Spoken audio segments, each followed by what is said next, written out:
بسم اللہ الرحمن الرحیم۔ السلام علیکم، میں ہوں جاوید افریدی، لائٹ ہاؤس کے ساتھ آپ لوگوں کے سامنے دوبارہ خدمت حاضر ہوں۔ آج دوستوں کے اصرار پہ میں تھوڑا ہٹ کے لیکن یقیناً انسان پہ ہم بات جاری رکھیں گے۔ میں اپنی ایکسپیرینس کی بات کروں تو میری جو 24 سالہ سوشل سیکٹر ان ہیلتھ میں جو کام کیا ہے اس کو برائے کار لاتے ہوئے آپ لوگوں کو کچھ اویئرنیس دیں گے۔ اور 15 سال تو میں نے MNCH پہ بہت سارے ہاسپٹل سٹافز کو LHW پروگرام کے LHW کو ٹریننگ کی ہے، تو اسے کچھ تھوڑا فائدہ اٹھا لیتے ہیں اور آپ لوگوں کے سامنے کچھ ایسا ٹاپک لاتے ہیں جو نیا نہ ہو لیکن مفید ضرور ہو۔ تو اگر ہم انسان ارتقائی عمل کی بات کریں، جیسے کہ پچھلے پروگرام میں ہم نے بات کی تھی، تو ہم نہیں پہنچ سکیں گے وہاں تک، کیونکہ ہم اگر مصر میں دیکھیں، پاکستان میں دیکھیں، موہنجو-دڑو، ہڑپا، ایجپٹالوجی، ان سب میں سے انسانوں کے ہڈیوں نکال کر، اس کے گودے نکال کر ٹیسٹ کیا گیا ہے کہ کب سے شروع ہے اور کب تک چلے گا۔ اس پہ ہم نہیں جائیں گے۔ ہمارا آج کا ٹاپک ہے first 1000 golden days of the child. تو چونکہ ماں اور بچے کے صحت کے حوالے سے ہم نے کام کیا ہے، تو آج ہم آپ کو بتائیں گے جو پہلے 1000 دن ہے، گولڈن ڈیز، قیمتی دن، وہ کسی بھی بچے کے لیے اتنا ضروری ہے۔ اگر ان 1000 دنوں میں اگر ہم ان 1000 دنوں کا حساب کریں تو ان میں سے فرسٹ ٹرائمیسٹر میں 3 مہینے ہوتی ہے حمل کے دوران، سیکنڈ ٹرائمیسٹر میں 3 مہینے ہوتی ہے، چوتھے میں 3 مہینے ہوتی ہے، ان کو ملا کے سب بنتے ہیں 270 دن۔ یہ 270 دن حمل کے دوران بچے کا 1000 ڈیز میں آتا ہے، اور پھر پہلے سال کے 365 دن، اور پھر دوسرے سال کے بریسٹ فیڈنگ کے اینڈ تک 365 دن، یہ ہمیں بناتے ہیں 1000 گولڈن ڈیز۔ یہ 1000 گولڈن ڈیز جو ہے، اس پہ جس نے کام کیا اور اپنے بچے کی کیئر کی اور اس والدہ کی کیئر کی، ڈاکٹر کے اصولوں کے مطابق چلا، چھوٹی چھوٹی احتیاطوں سے بڑے بڑے فائدے اٹھائیں، تو وہ بچہ جب پیدا ہوگا، جب بڑا ہوگا، تو ایک مضبوط ذہنی طور پہ، جسمانی طور پہ، معاشرے کے لیے ایک مفید شخص ثابت ہوگا، اور پوری انسانیت کے لیے مفید ثابت ہو سکتا ہے۔ اس کی ذہانت بڑھ چکی ہوگی ہمارے احتیاطوں کی وجہ سے یا ہمارے خیال رکھنے کی وجہ سے، تو وہ بچہ عمران خان بھی بن سکتا ہے، بل گیٹس، ایلن مسک، کوئی بھی بن سکتا ہے، کوئی بھی بڑا آدمی۔ اس سے بہت بڑے بڑے آدمی موجود تھے جو آج ہمارے ساتھ نہیں ہے لیکن تاریخوں میں دفن ہے، تو کوئی بھی بن سکتا ہے۔ لیکن اگر ہم نے ان 1000 دنوں میں احتیاط سے کام نہیں لیا اور بچے کی پرورش پہ دھیان نہیں دیا، ماں کا خیال نہیں رکھا، ان کو وہ آسائش پرووائڈ نہیں کی، اور ڈاکٹر کی وزٹس نہیں کیے، ڈاکٹر کے ساتھ ملاقاتیں نہیں ہوئی، تو بہت بچہ تو آئے گا، ہو سکتا ہے وہ صحت مند بھی ہو، لیکن وقت کے ساتھ ساتھ اس کے مینٹل گروتھ اور فزیکل گروتھ اتنی اچھی طریقے سے نہیں ہوگی جتنی اچھی طریقے سے اس بچی کی ہوگی جن کا خیال رکھا گیا ہے۔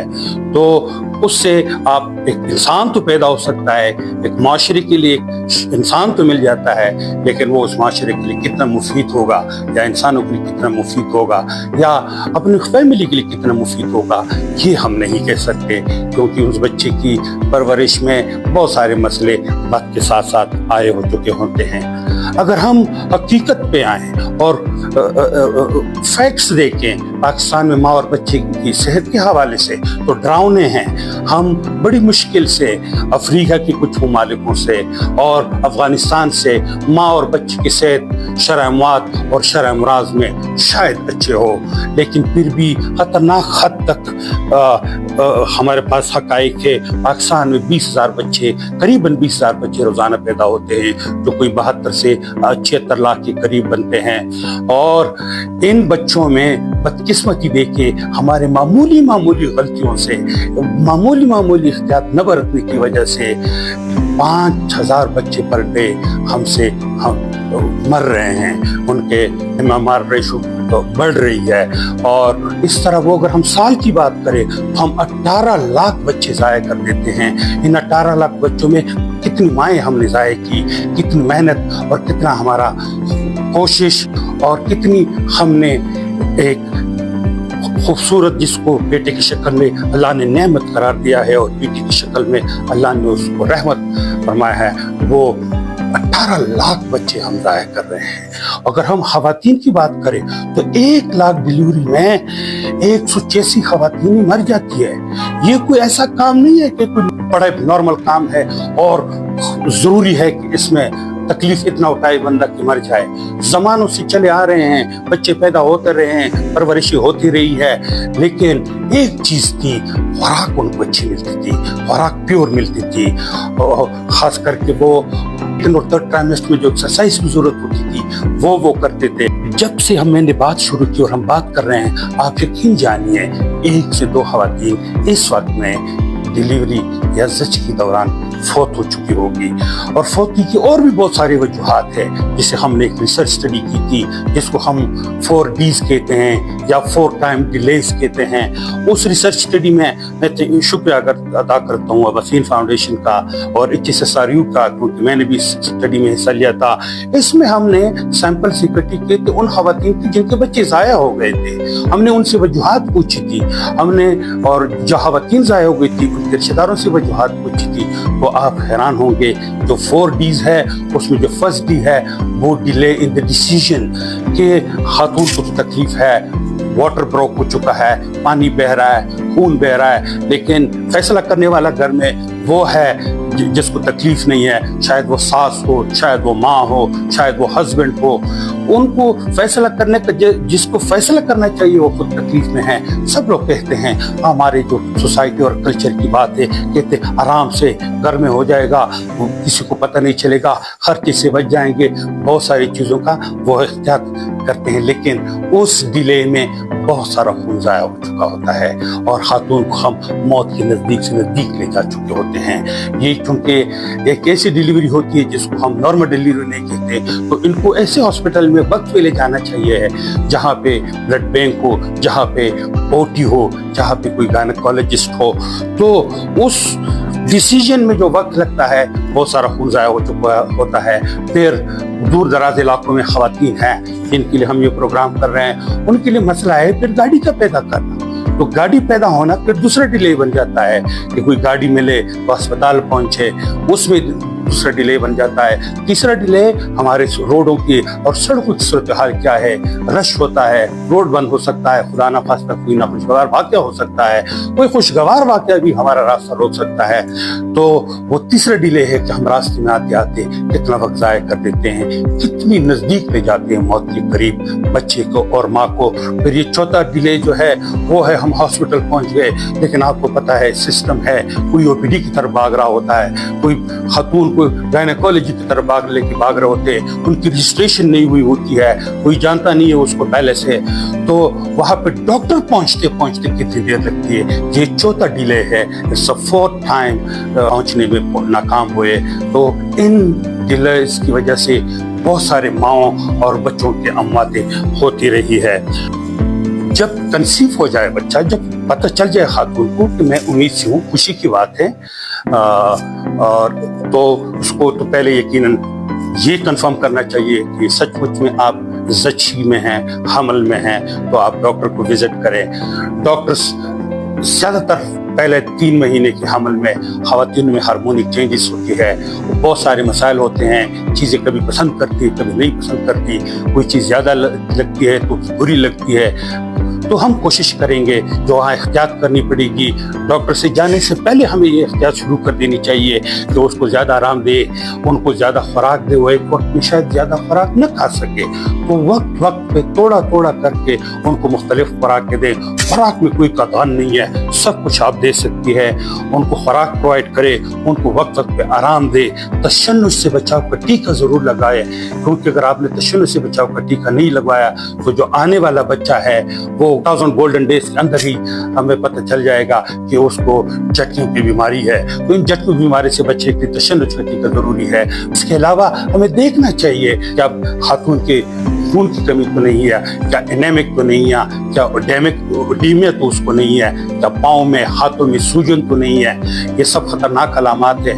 ये हमें डॉक्टर से अपनी ब्लड प्रेशर की चेकअप करवानी चाहिए, क्योंकि अक्सर ज़चगी में ब्लड प्रेशर कभी नीचे रहता है, कभी बूस्ट कर जाता है। तो इसके साथ साथ हमें ये भी देखना चाहिए कि कोई ब्लीडिंग तो नहीं हो रही है, कोई पहले से कोई ब्लीडिंग तो नहीं हो रही, या फिर हम ये ज़रूर देखेंगे कि खातून के चेहरे पे परेशानी के और चाइयाँ और उनकी चेहरा येलो हो जाता है, तो ये सब जो है खून की कमी की वजह से होता है। ये सब बड़ी आसानी के साथ, खुराक की कोई ज़रूरत नहीं, कुछ भी आप खा लें और अपने सेहत बना ले और आराम करें। फर्स्ट विजिट में डॉक्टर आपको यही 4 चीज़ें देखेंगी और आपको मशवरा देंगी कि आप फोलिक एसिड खाना शुरू कर दें, क्योंकि साफ नज़र आ रहा होता है हामिला खवातीन के चेहरों पे कि खून की कमी है, तो फौरन उसको फोलिक एसिड शुरू कर देनी चाहिए। फर्स्ट ट्राइमेस्टर में फोलिक एसिड इसको आयरन बनाने में, इसको खून को बढ़ाने में मदद देगा, और वो मुफ्त की कीमतें मिलती है, बल्कि इदारे हैं, यूनिसेफ है, वर्ल्ड फूड प्रोग्राम है, जो मुफ्त दे रही हैं, हर हॉस्पिटल में शायद मुफ्त अवेलेबल है, तो वो खानी चाहिए। ज़्यादातर खवातीन वो नहीं खाती, उनको डर होता है कि मैं शायद कोई टैबलेट खा लूँ तो मेरा जो है बच्चा ज़ाया हो जाएगा। इसमें अगर डॉक्टर ने नहीं कहा है और आप खुराक से अपनी चीज़ें पूरी कर सकते हैं, फोलिक एसिड की ज़रूरत ही नहीं है, आपकी खुराक अच्छी है, तो ज़रूर न लगवाएं। लेकिन जब हम सेकंड ट्राइमेस्टर पे जाते हैं तो सेकंड ट्राइमेस्टर पे हम बच्चे की दिल की धड़कन सुनने की कोशिश करते हैं, क्योंकि हम पहले ट्राइमेस्टर में खातून की वज़न कर चुके हैं, दूसरे ट्राइमेस्टर में खातून की वज़न करेंगे, उससे हमें बच्चे की ग्रोथ का अंदाज़ा होगा। लेकिन ये ग्रोथ कैसे आएगा? ग्रोथ इस तरह आएगा कि इसने अच्छा खाना खाया है, अच्छा नहीं खाया है लेकिन खाना खाया है और कई दफ़ा खाया है, तो ग्रोथ मिलेगी। अगर इसने खुद का ख्याल नहीं किया है, एक बंदे का खाना खाएगा, जब 2 बंदे हो जैसे कि हामिला खातून के पास होते हैं, वो यकीनन 2 बंदों का खाना खाएगी, तब जाके एक खूबसूरत बच्चा जो नेमत और रहमत की सूरत में अल्लाह हमें अता करता है। अच्छा, इन सब में जो सबसे ज़रूरी है वो सफाई है। अगर हम देखें हमारे खवातीन घर में सबसे गंदा काम भी वही करती है और सबसे साफ काम भी वही करती है। गंदे काम से मुराद मेरा ये है बाथरूम साफ करना, हो सकता है कि अगर गांव की खवातीन है तो भेड़ बकरियों को संभालना, और हो सकता है कि गोबर को इस्तेमाल करे हाथ में, हो सकता है कि वो खाने पकाने में उसके नाखूनों के इर्द गिर्द की तो मिट्टी भरी होती है, गंद भरा हुआ होता है, और साफ काम वो करती है कि बच्चों को मुंह में खाना देती है, हमारे लिए आटा गूंथती है, हमारे लिए खाना बनाती है, हमारे लिए खाना सर्व करती है, हमें सब कुछ देती है।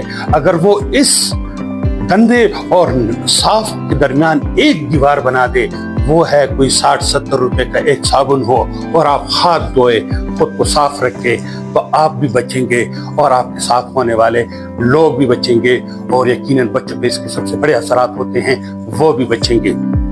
हमारा जो टॉपिक है गोल्डन 1000 डेज का, ये एक बैठक में ये मुश्किल है कि ख़त्म हो, तो मैं आपसे माफ़ी चाहता हूँ कि मैं कोशिश करता कि ख़त्म करने का, लेकिन नहीं हो सका। लेकिन इस पे बात जारी रहेगी, क्योंकि इंसानों पे बात हम जारी रखेंगे, और आप लोगों की फरमाइश को भी हम खास ख्याल रखेंगे। तो इसका पार्ट 2 आएगा, पार्ट 3 भी आएगा, इस पर हम बात जारी रखेंगे, खास करके उन लोगों के लिए अवेयरनेस पहुँचाएंगे जो नहीं जानते। तो सब्सक्राइब करना न भूलिएगा, सब्सक्राइब ज़रूर करें, क्योंकि आप सब्सक्राइब नहीं करेंगे तो शायद मैं ये अच्छी बातें आप लोगों तक न पहुंच सकूं। लेकिन बेल का आइटम दबाना हरगिज़ न भूलिएगा, ताकि आपको हर वीडियो मिलते रहे और आप देखते रहें। इंशाअल्लाह देर तक साथ रहेगी, साथ में रहेंगे। मैं जावेद अफरीदी लाइट हाउस के चैनल से आपसे इजाज़त चाहता हूँ। अल्लाह हाफ़िज़।